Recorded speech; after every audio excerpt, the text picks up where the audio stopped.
Multipurpose compost is made from 100% organic matter and is not suitable for permanent container growing.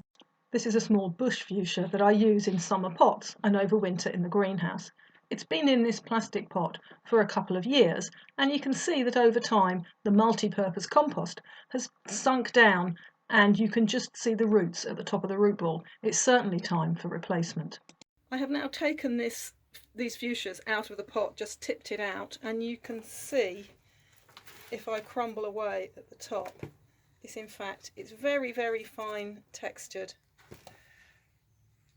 It's almost the texture of sort of dust. So, and pan down to here, if I run this through my fingers, you can see that the particles are absolutely minute. It's continued to break down. The bits you can see are basically roots that have come off, and you can see that it's completely solid. If I push down, my fingers won't go into the top. It's very solid. And if we see in here, there's no spaces for air or water in amongst the roots, and that's why we need to strip all this compost off and repot the plant.